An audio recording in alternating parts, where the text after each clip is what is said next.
Well, we are starting with something spicy, something a bit sad, and something very public, AKA a family drama. I'm sure you've heard of it. We're talking about Brooklyn Beckham's explosive claims about the alleged clash with his parents, Victoria and David Beckham. So in a series of Instagram posts, Brooklyn writes in part, "I do not want to reconcile with my family. I've been silent for years and made every effort to keep these matters private." He then goes on to allege, "My parents have been trying endlessly to ruin my relationship since before my wedding, and it hasn't stopped." And referencing his mother, he says, "She canceled making Nicola's dress in the 11th hour and even hijacked my first dance with my wife." Oh, this is like a bombshell. Like a Arthur, bombshell. What are you making of this? Disclaimer off the top, I am getting all this information against my will. I did not I didn't want to know any of this, and now I know it and I can't take it back. I get it. You're trying to tell me a rich kid has controlling parents? That is unheard of and shocking to me. But I would like to tell some, for those of us who have been Premier League fans, English football for a long time know that about 25, 30 years ago, when David Beckham started dating a Spice Girl, everyone talked about how controlling she was and how it bled into the football that he was playing.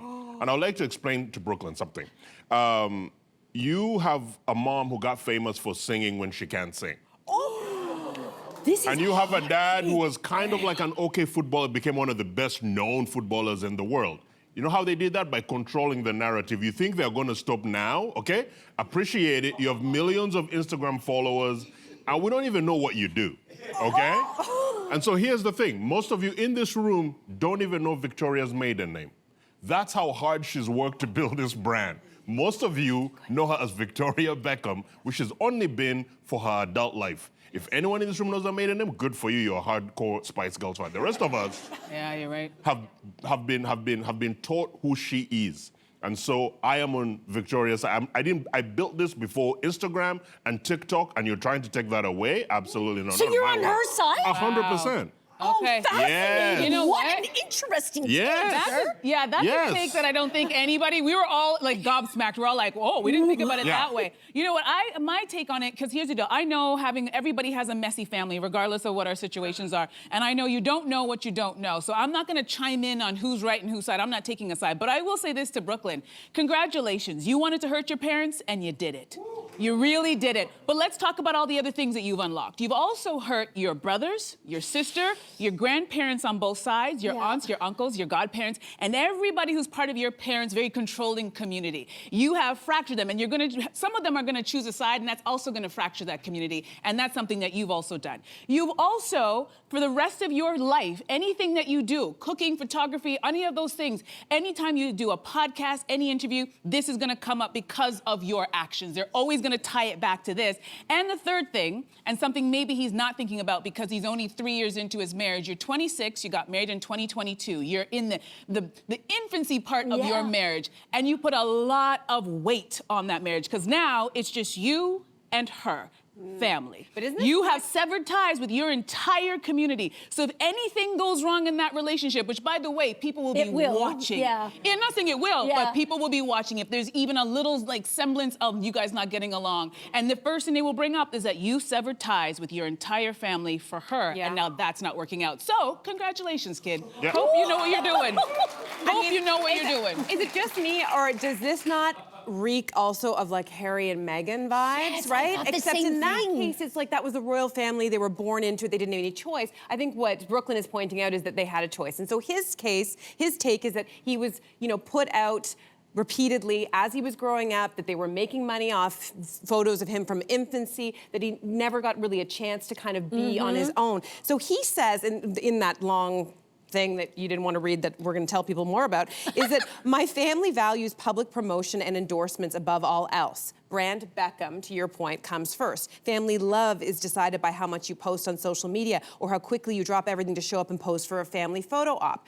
That, to me, does sound awful, and it reminded me also of another famous family, the Kardashians. And I thought to myself, like, what if Rob Kardashian put out a series of posts like this? We would probably all be like, Yeah, I get it. Like, I feel bad for Rob Kardashian. So why is it that we don't feel, like, I initially was like, oh my God, the poor Beckhams. I didn't feel bad for him at all. But like, why is it that I don't... So emotionally, or at least for me, I can only speak for myself, I'm emotionally siding with the parents, even though I know they're media savvy. I think just because I like them. I think it's as simple as that. And I also think it's tacky not to like your partner's like kid. You have to figure out a way to like reconcile everything, but also, what did you expect when you named your kid Brooklyn? Like, how many? You really are going after these two. You know This what else has is nothing to do with important? what they named their kid. Just quickly, someone mentioned backstage, because of the Beckham brand, if you want to call it that, that is how he met his wife, the love of his life. Do you think they would have married if it weren't They wouldn't for even it? have been in the same room to meet each other. But I think that's all besides the point. It's just that he has done his best to really embarrass his parents. And again, you know what? You just quoted something that he said, but it's like there's always three sides to a story. There's his side, there's his parents, I'm sure, like, well, let me tell you about the other side and what we did with that money and why he's allowed to not go to college but do all of these things that we helped and financed. You're welcome, son. And then there's the truth somewhere in there. So I'm not taking anything he says, and I'm also not taking anything that the parents say, because we know that life is messy and families are complicated. That's mature. Yeah, that's maturity right there. So let's stick with more family drama, won't we? An athlete wrote to the advice columnist at Slate saying they're about to get a large paycheck and their father feels entitled to some money for raising them, but they say that they'll have to pay him forever because it will never, ever be enough. So, do kids owe their parents money for raising them? No. No, I think the only thing... Mother-daughter in the front row, sorry. Okay. I mean, I don't think you owe your parents anything, no. I think the only thing you do owe to your parents is not to crap all over them on Instagram. Brooklyn Beckham. Yeah. It does make me think of like a lot of the Hollywood children, like child stars. You remember there were so many stories like Gary Coleman, there were Dustin Diamond of Saved by the Bell as well, who had this fame, and then their parents ended up taking all the money. Drew Barrymore, remember? Drew Barrymore, Irreconcilable differences. Yeah. I mean, yeah. I think anyone who's grown up with African parents knows the rule is you owe them for life. You owe them. Like, that's just the rule. Like, Amy would talk about that all the time, too. I think it's also in the Asian community as well. Like if you, this idea that you're going to, like, make money and then just be your own person is unheard of. So this father, I know they're not saying it because they're trying to be anonymous. This is an African parent. It's an African dad. Waking up every morning being like, I woke up every day to provide for you, and now it's time to rip those millions. What African parents do is, like, kids are basically just a terrible investment insurance policy. And for this particular parent, it worked out. I'm happy for them. You know what I think? You are too much. You know what I think what's triggering? It's in this article, the father says, you owe me, and I think that's what's triggering. But, you know, there are lots of these stories of, like, you have a young athlete who gets a big contract, and we all hear about it, makes headlines, and then we think, oh, my gosh, it's so great for the family, because we imagine, like, former Raptor Pascal Siakam bought his mom a house. That's the house he bought his mom and surprised her with it. So I think when we hear those stories, we expect that to happen. But a lot of times the stories that we don't hear are all the professional athletes where their parents took advantage and took their money, like former NBA player Michael Beasley. His mother was stealing money from him. So I think, there's that issue. But the word owe, I do think that you do owe your parents, because without their effort to take you to all those practices and to make sure that you were good and had all the food and everything that you needed, that kind of you should take care of them. Like, if your son becomes rich and famous as a musician and you're still living at the same address, I'm judging Jaya. I'm like, you can go there, a nice little condo in Miami. Like, when? I love it. But it wouldn't come from me. We're sending Andrea to tell them. That's the fairy tale of it. You don't want the father to have had to ask for it, and you don't want the son to have not have thought of it. You just want these things to happen organically. Yes. Like a fairy tale. Okay, BFFs Matt Damon and Ben Affleck appeared on the Joe Rogan Experience to promote their new movie, The Rip. And Matt said that actually Netflix asks filmmakers now to make movie watching easier for viewers with phones in their hands. But are phones ruining film, or directors just have to get more creative? You know what? I love all the faces because I'm that person. Netflix is doing this for me. I'm going to be very honest. I'm going to confession time. Okay, so I will turn my television on, go to one of these streaming services, and I will look and be like, oh, Matt and what's his face? Then, have a new movie. That looks good. Let me play it. And I will set it all up, and then I'll get comfortable on my couch, and then I automatically do this, and I get my phone, and I keep one eye on the TV, and then I scroll, and I'm listening, and I'm in and out. Do you do that at the movie theater too, or only at home? Only because I can't, and because there'll be public shaming, do I not do. But I fight the urge to grab it sometimes. I went to see a movie, I won't say which one, and I was fighting the urge because I knew my phone was in my purse, and I go, I can't do that because it'll annoy everybody, and I'm not rude. But at home, are you kidding me? There are movies, I usually watch a movie 2 to 3 times because I didn't catch it the first time. Oh my God. Because I was doom scrolling on my phone. Like, yeah, don't you, I am that don't you person. miss- So thank you, Netflix. Thank you. Okay. But don't you miss that sensation of just getting lost in like a deep story and That's actually? what I go to the cinema for. Yeah, I like it. Yeah, but when you're at home, so you're sometimes making that differentiation. Sometimes you don't get lost because the movie's it's okay. Yeah. It's okay. But is the movie okay because I mean- like it's the Yeah. catch-22? What Yeah. came first? Because my partner Simon, as soon as it he's gets a- boring, I reach for the phone. But okay, so partner Simon, he's a screenwriter and a script analyst. So this is our dinner conversation, whether I like it or not. Unfortunately. And he's sort of positing that it's the screenplays that have gotten weaker, but the screenplays have gotten weaker because there's this assumption that we're I'm not on taking our that. phones. I'm that not we, taking that blame. Well, you just said it. You know, you're missing plot points. You have to watch it 3 times, and you know they flatten all the nuance. They sort of dumb it down because they don't trust us as moviegoers anymore. Yeah. Moviegoers have sort of changed. And I watched this latest movie, The Rip, and my goodness, was it fantastic. 5 minutes out of the gate, I was hooked, which was very, very interesting. It was so fantastic. It reminded me of those old like cop thrillers like LA Confidential, French Connection, Heat. It was so good. And then it got to the 3rd act. And it had 3 endings. Do you know what I mean? Okay. Have you Yeah. ever experienced that in movies lately? Yeah. Where you're like putting on your coat, you're ready to leave, like, oh, there's still 30 minutes left. Yeah. And then it kept But wait. going around and around. It feels like right now, no one can make a decision in the movie because everyone's got their fingers in it. And it's like the plane is But circling the runway and we're they talking about can't keeping. land. We're talking about people keeping people's attention. So shouldn't they, instead of dumbing it down, shouldn't they make it better? Because what will happen is I will set out to watch, but as soon as there's like a moment in the movie where I'm like, oh, it's getting a little boring, that's when I usually reach for my phone and I go, okay, well then I'll kind of half watch this. God. Because I went to see a great movie the other day, Hamnet. Oh my God, there was no way that I would reach for my phone during that movie.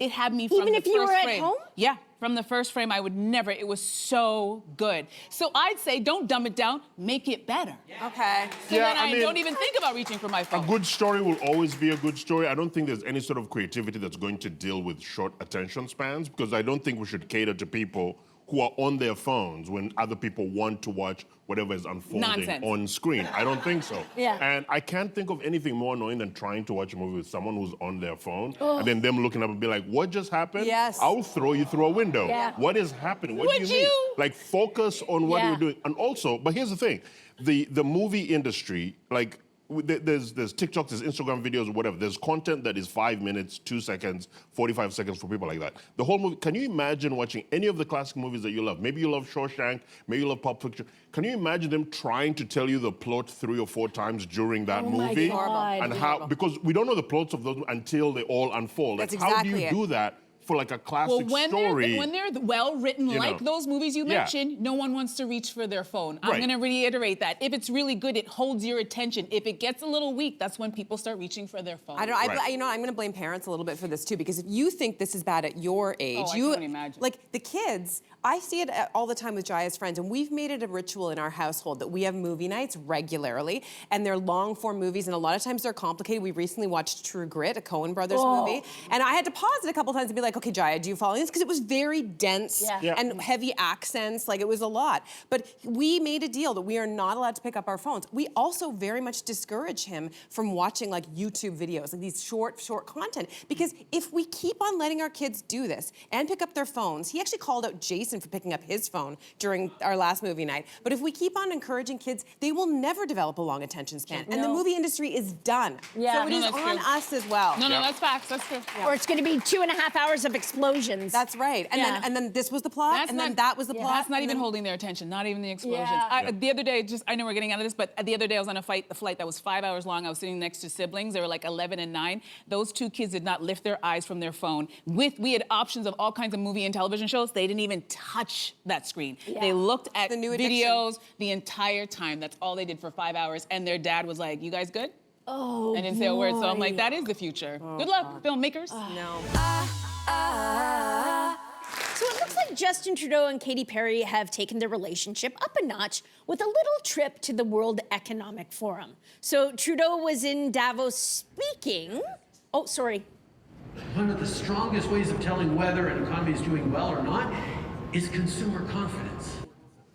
Trudeau was in Davos speaking about the importance of Canada's soft power, and Katy was in the front row looking very supportive. So what's your reaction to see Katy at Davos? You guys like it, indifferent? Okay. This is the funniest flex of all time.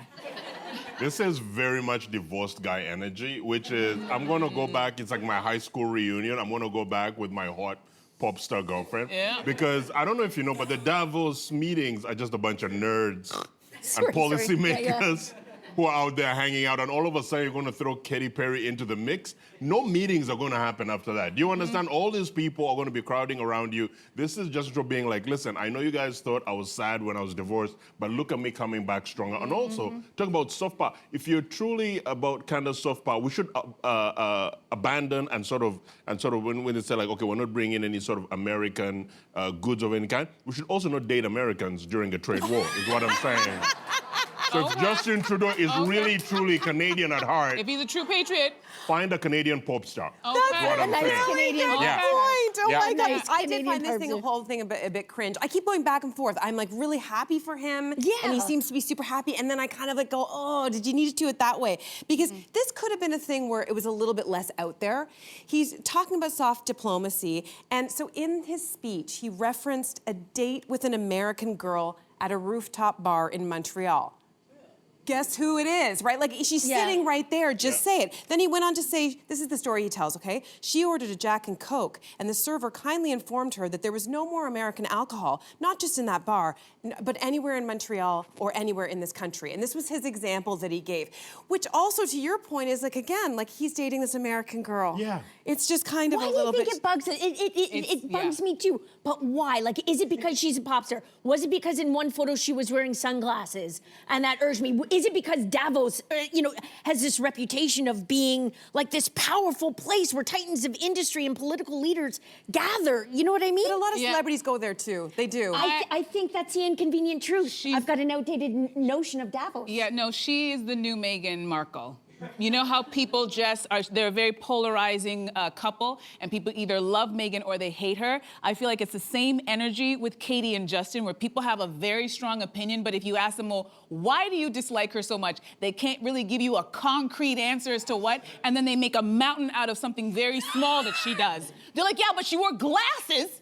And there was like a window and the sun was there and she had her glasses on. And it's like, what are we discussing? I will say this much. I'm here for their relationship. I think maybe because typically in the celebrity world, when people are dating, the men do not bring the girls out in public, not until they are official. If you think about Benicio del Toro, Leonardo DiCaprio, all of these men. So I think we're accustomed to people hiding their newer relationships. And maybe because Justin's like, you know what, I'm bringing her, we're kind of like, well, isn't it too soon? Who are we to say what's too soon? As long as they enjoy themselves, I say we continue to leave them alone. And let's not forget, she's not in a room that she hasn't been in before. She's very good friends with the Bezos, Jeff, and his wife. yeah, She yeah. was at that wedding. So I'm sure some of those people at Davos, she also saw them at the wedding a couple months ago. I have a feeling that Davos asked her, like David Beckham was also there. Yeah. You know what I mean? They want that celebrity. Brooklyn wasn't. Yeah. Brooklyn will never.